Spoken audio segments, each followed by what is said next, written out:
الحمد لله الذي يؤمن الخائفين وينجي الصالحين ويرفع المستضعفين ويضع المستكبرين ويهلك ملوكا ويستخلف آخرين.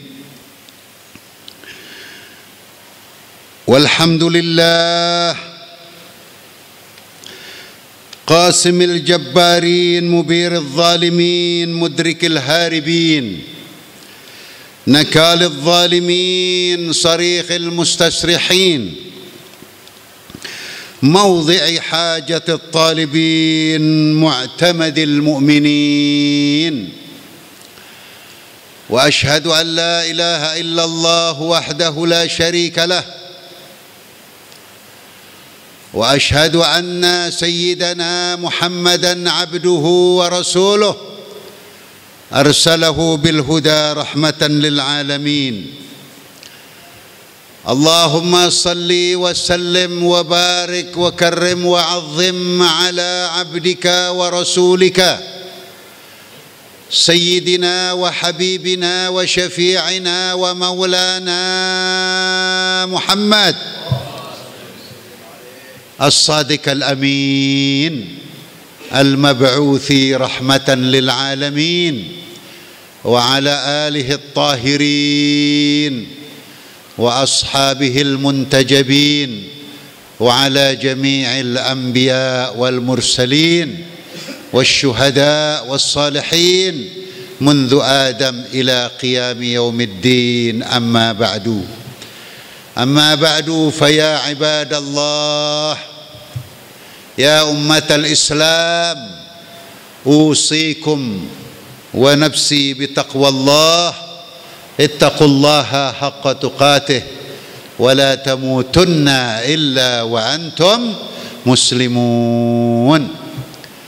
Ma'asyiral muslimin, jamaah salat Jumat yang mulia, minal aidin al faizin, wa kullu am wa antum bi khair wa kullu am wa antum tayyibun. Selamat hari raya Idul Fitri 1446 Hijriah. Mudah-mudahan puasa kita, ibadah kita diterima oleh Allah Subhanahu wa taala. Amin ya rabbal alamin. Hamba berwasiat pada diri hamba dan hadirin sekalian untuk bertakwa kepada Allah, karena itulah satu-satunya tiket, satu-satunya yang bisa menyelamatkan kita di alam kubur sampai ke akhirat. Dan jangan sampai kita meninggal dunia kecuali dalam keadaan bertakwa, dalam keadaan taat pada Allah pencipta kita dan taat pada Rasulullah sebagai nabi kita, junjungan kita. Karena kita pasti semua akan menjadi jenazah. Kita akan meninggal. Kita akan menjadi jenazah, terbujur kaku, dimandikan sesuai syariat agama Islam, lalu dikain kafani, disolatkan dan diusung ke kubur kita masing-masing. Yang mengantar hanya sekedar mengantar, sejenak berdoa, setelah itu kembali ke rumah masing-masing. Dan pada satu hari juga akan diperlakukan seperti itu. Karena itu di Jumat pertama di bulan Syawal ini, marilah sekali lagi setelah kita ditinggal, ya, kita baru saja selesai melaksanakan ibadah puasa yang sangat agung, sangat suci. Baru saja beberapa hari yang lalu kita ditinggal oleh bulan Ramadan, bulan suci Ramadan. Harapan kita sebagai hamba yang lemah, semoga Allah menerima amal ibadah kita dan dijadikan kita dibebaskan dari api neraka dan panjang umur sehingga bisa puasa lagi di tahun-tahun berikutnya untuk mempersiapkan diri sebaik-baiknya. Amin ya rabbal alamin. Hadirin sidang Jumat, salat Jumat yang mulia, Apa yang terbaik yang mesti kita lakukan sekarang ini sebagai umat Islam? Umat Islam di Indonesia sejak Islam diperkenalkan oleh para juru dakwah, ya, dari para asyraf, para kiai, para ulama, para syekh, para habaib, para sayyid, ya, para ajengan, diperkenalkan Islam mungkin 1000 tahun yang lalu, ya, kemudian 500 tahun yang lalu, kemudian mungkin 200 tahun yang lalu. Orang tua kita berbondong-bondong masuk Islam. Alhamdulillah. Di Pulau Jawa, Jawa Timur, Jawa Tengah, kemudian di Pasundan, Jawa Barat. Di luar Jawa ada Sumatera, Kalimantan, Sulawesi, ya, Nusa Tenggara, Maluku, Papua, Madura, diperkenalkan Islam. Dan kakek nenek kita cerdas. Wah, ini agama bagus. Ini agama sesuai fitrah. Ini agama benar. Maka kemudian bersyahadat. Dan sekarang sudah lebih kurang 90% atau menuju 90%. Masya Allah, mayoritas mutlak di Indonesia, baik di Pulau Jawa maupun di luar Jawa. Tinggal sekarang kita evaluasi, apalagi setelah bulan suci Ramadan. Evaluasi bagaimana agar supaya kita bisa mempertahankan nilai-nilai Ramadan, ya.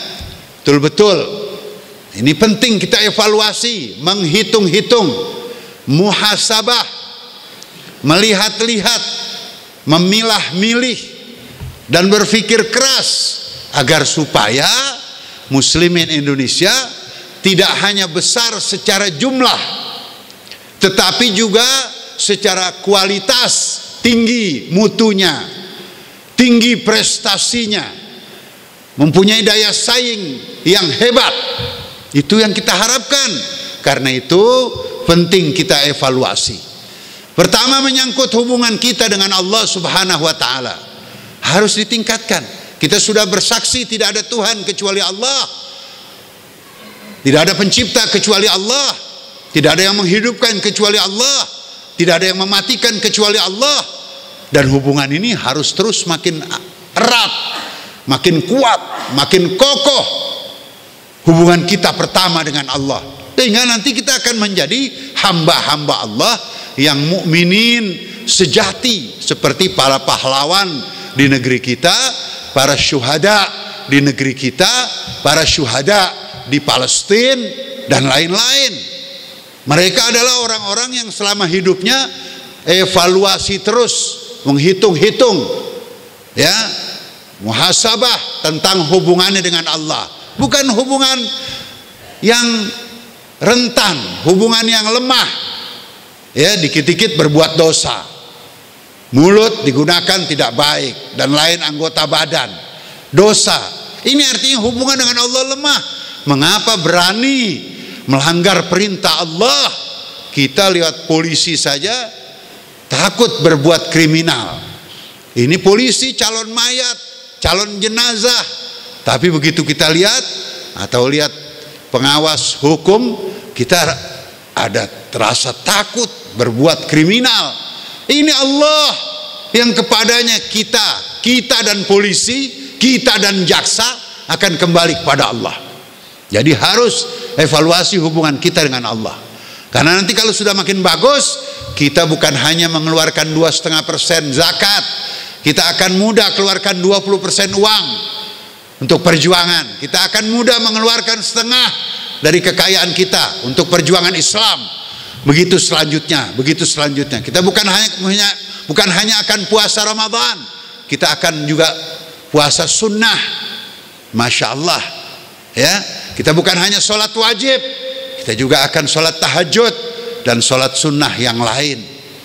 Kita bukan hanya zikir sekedar tasbihuz zahra 33, 34 setelah sholat, tapi kita tambah zikir. Dan selanjutnya, buah dari apa itu? Buah dari evaluasi mendalam, muhasabah yang bagus, sehingga hubungan kita sama Allah makin bagus. Ada polisi, tidak ada polisi, kita tetap menjadi warga negara yang baik.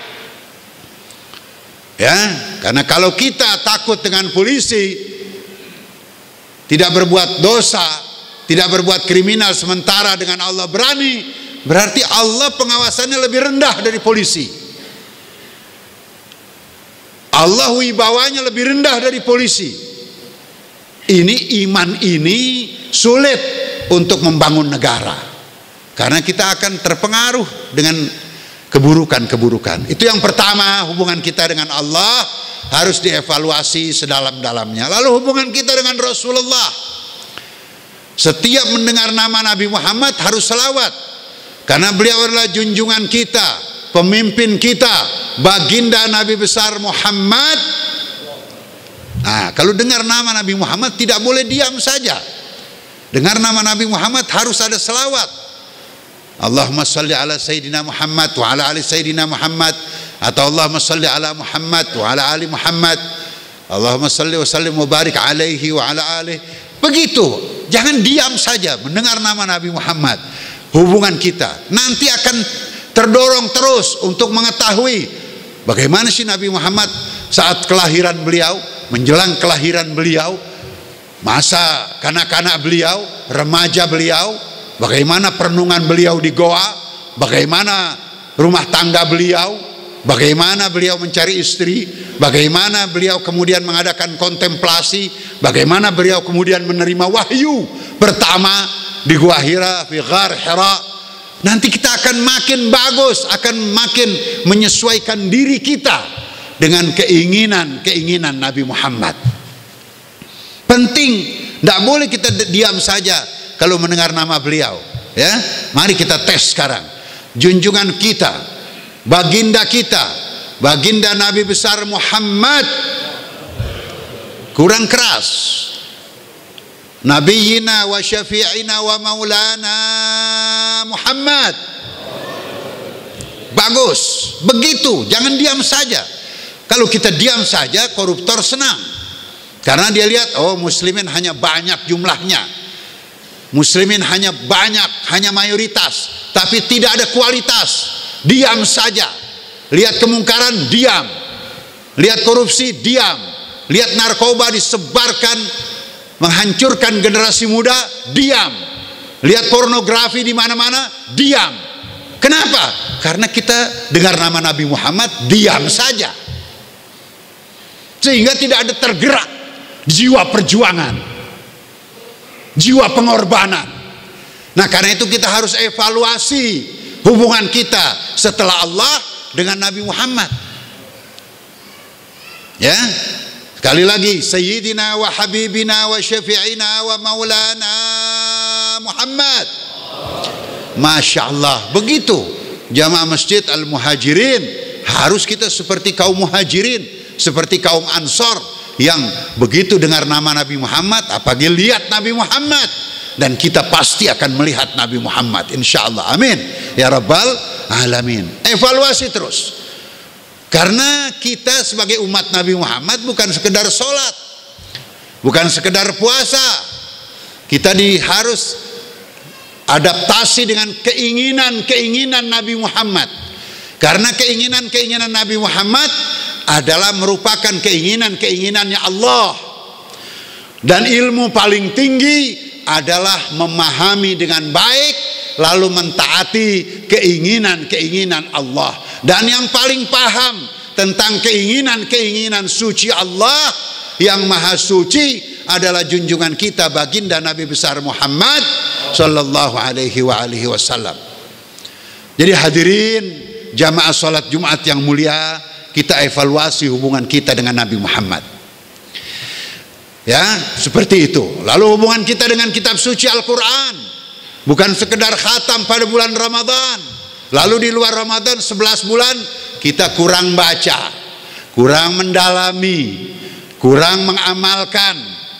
Nah, ini namanya kita Ramadan sekedar masuk di Ramadan dan keluar tidak memiliki dampak positif. Ini rugi besar. Ramadan harus berdampak positif ke 11 bulan selanjutnya sampai kita berjumpa lagi dengan Ramadan.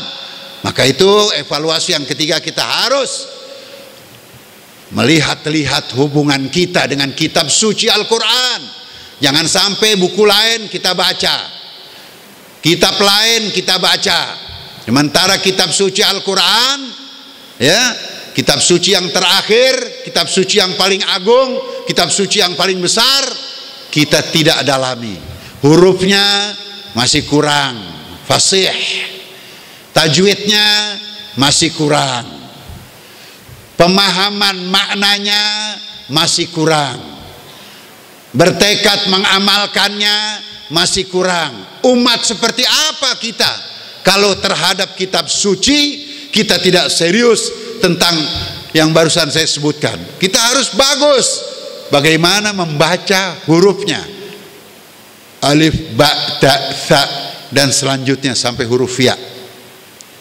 Masya Allah.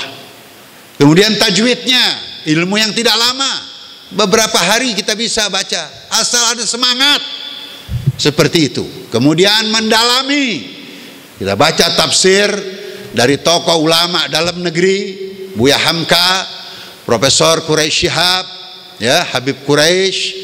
Ini diantara dua tafsir hebat yang dibikin oleh ulama. Nusantara Indonesia menyumbangkan dari dua ulama tersebut. Ada lagi yang lain-lain, tentunya sekedar menyebut dua contoh. Kalau bahasa Arab kita makin bagus, kita bisa membaca tafsir dari ulama-ulama besar, dari Al-Azhar Mesir, dari Irak, dari Iran, dari Maroko, dari mana-mana, hebat-hebat, dari Mekah, Madinah, dari Yaman. Masya Allah, banyak sekali ulama-ulama menulis tafsir Al-Quran. Jadi kita evaluasi tentang hubungan kita dengan kitab suci Al-Quran. Ya, penting. Bukan nungguin Ramadan lagi baru mau evaluasi. Sekarang, tiap hari ada evaluasi tentang hubungan kita dengan Allah, dengan Rasulullah, dan dengan kitab suci Al-Quran. Semoga Allah memberikan taufik pada kita semuanya. Amin ya rabbal alamin. Lalu terakhir, tentang sedikit saya ingin ajak ke Timur Tengah, bahwa Gaza, Palestina adalah kelompok yang sangat menderita. Dibunuh, puluhan ribu bayi dibantai, puluhan ribu ibu-ibu, mak-mak yang tidak salah dibantai. Mereka minta tolong pada 2 miliar muslimin. Bapak bisa bayangkan, kalau 2 miliar nggak ada yang bisa nolong. Gaza teriak, tolong kami, aghithuna, a'inuna, sa'iduna, tolong kami, bantu kami. Lalu kita tidak bisa nolong 2 miliar muslim, muslimah, mukmin, mukminah di seluruh dunia. Meneng wae, cicing wae, diam aja. Umat apa kita seperti ini? Nah, beruntung alhamdulillah, dari 2 miliar masih ada beberapa puluh ribu atau beberapa ratus ribu di sekitar Palestina, baik di Lebanon maupun di Yaman, maupun dari Irak, dari Iran, dari Mesir, yang siap mati syahid di jalan Allah membela rakyat Palestina yang dijajah oleh mereka yang sangat rusak. Siapa yang bilang mereka sangat rusak? Al-Quran. Al-Quran yang mengatakan, wa qadaina ila bani Israel fil kitabi la tufsidunna fil ardi marrataini wa la ta'lunna 'uluwan kabira. Allah yang mengatakan bahwa Bani Israel ada dari mereka itu yang sangat merusak, terus menerus merusak. Begitu terus menerus kalimatnya fi'il mudhari, bukan telah tapi sedang, kontinuitasnya terus berlangsung, terus merusak di muka bumi, terus melakukan tindakan kriminal, membunuh para nabi, sekarang membunuh bayi-bayi, membunuh mak-mak. Ini dari mereka, dari Bani Israel. Al-Quran yang mengatakan bahwa ada di antara mereka dari mereka itu yang jahatnya luar biasa, terus menerus merusak dan terus menerus sombong. Dunia menegur, PBB menegur, bangsa-bangsa di dunia menegur, kamu kelewatan, kamu tidak benar, kamu jahat, kamu kejam. Mereka tidak peduli, tetap membunuh. Hatta di bulan Ramadan, di bulan puasa, hatta di Lebaran, mereka tetap membantai bayi-bayi. Nah, kelompok ini harus dihadapi. Alhamdulillah, lumayanlah masih ada yang mendoakan kemenangan Palestina dan kehancuran Israel penjajah Zionis. Masih lumayan dari muslimin ada yang sekali-sekali turun demo membela Palestina, mengecam Israel dan Amerika. Lumayan. Sekali-sekali memberikan donasinya semampunya, infak dan sodakohnya untuk rakyat Palestina yang kesusahan. Lumayan. Tetapi harus ada yang berani. Nah, untung alhamdulillah berkat dakwah agung suci Nabi kita baginda Nabi dan para keluarga Nabi, para sahabat Nabi dan nabi-nabi sebelumnya, kini telah muncul mukminin mukminat sejati yang siap mengorbankan apapun termasuk nyawa. Di mana? Terutama yang ada di sekitar Palestina dan sekitarnya, di Yaman, di Irak, di Iran dan sekitarnya. Mereka siap untuk membela Palestina. Allahu Akbar walillahil hamd. Luar biasa, maha besar Allah. Buah daripada dakwah Nabi kita. Nah, karena itu kita muslimin Indonesia jangan ketinggalan. Tangan jahat lagi bermain, mau merusak Indonesia, mau dihancurkan Indonesia, mau dibuat jauh dari cita-cita luhur kemerdekaan, mau dibuat makin jauh dari Tuhan yang Maha Esa, Allah Subhanahu wa Ta'ala, agar bangsa kita umumnya dan khususnya muslimin Indonesia makin jauh dari nilai-nilai adil dan beradab, makin retak-retak, tidak bersatu, makin tidak paham siapa putra bangsa yang betul-betul punya hikmat bijaksana, dan akhirnya makin jauh dari keadilan sosial bagi seluruh rakyat Indonesia. Nah, inilah yang bisa saya sampaikan. Kita jamaah sholat Jumat atau jamaah Masjid Al-Muhajirin jangan ketinggalan. Majelis taklim harus diisi, Al-Quran harus didalami, sehingga muslimin Indonesia, sekali lagi saya tekankan, bukan hanya besar secara kuantitas, secara jumlah yang lebih kurang menuju 90%, tapi kualitasnya makin bagus, sehingga nanti bisa mengisi ya pejabat-pejabat yang jujur, pejabat-pejabat yang khidmat kepada rakyat, kepada bangsa, negara dan agama. Inna ahsanal kalam wa abyanal nizam kalamallahil malikil allam idh yaqul a'udzu billahi minasy syaithanir rajim bismillahirrahmanir rahim idza jaa nasrullahi wal fath wa ra'aitan nasa yadkhuluna fi dinillahi afwaja fasabbih bihamdi rabbika wastaghfir innahu kana tawwaba. بارك الله لي ولكم في القرآن العظيم ونفعني وإياكم بما فيه من الآيات والذكر الحكيم. تقبل مني ومنكم تلاوته إنه هو السميع العليم فاستغفروه إنه هو الغفور الرحيم. اللهم صل على سيدنا محمد. اللهم صل على سيدنا محمد. اللهم صل وسلم وبارك على سيدنا محمد وعلى آله وصحبه أجمعين.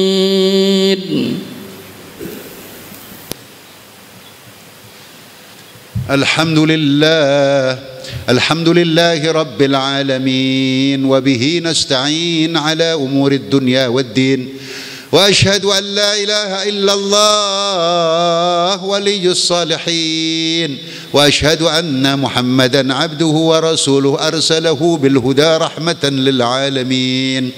اللهم صل وسلم على عبدك ورسولك سيدنا وحبيبنا وشفيعنا ومولانا محمد الصادق الأمين المبعوث رحمة للعالمين، وعلى آله الطاهرين وأصحابه المنتجبين، وعلى جميع الأنبياء والمرسلين والشهداء والصالحين منذ آدم إلى قيام يوم الدين. أما بعد، فيا عباد الله، أوصيكم ونفسي بتقوى الله. اتقوا الله حق تقاته ولا تموتن إلا وأنتم مسلمون. واعلموا أيها الإخوان أن الله أمركم بأمر بدأ فيه بنفسه وثنى بملائكته المسبحة لقدسه، وقال تعالى وهو أصدق القائلين: إن الله وملائكته يصلون على النبي يا أيها الذين آمنوا صلوا عليه وسلموا تسليما. Semuanya, Allahumma salli ala Sayyidina Muhammad wa ala ali Sayyidina Muhammad. Lebih keras, Allahumma salli ala Sayyidina Muhammad wa ala ali Sayyidina Muhammad kama sallaita ala Ibrahim wa ali Ibrahim fil alamin innaka Hamidum Majid. Allahumma ighfir lil muslimina wal muslimat المؤمنين والمؤمنات الأحياء منهم والأموات إنك سميع قريب مجيب الدعوات. اللهم انصر المجاهدين في فلسطين، اللهم انصر المجاهدين في فلسطين وأيدهم بتأييد من عندك يا رب العالمين. اللهم دمر إسرائيل الصهاينة، شتت شملهم يا الله، فرق جمعهم يا الله، ومزقهم كل ممزق، وفرق بينهم وبين أسلحتهم. اللهم صل على Muhammad wa ali Muhammad.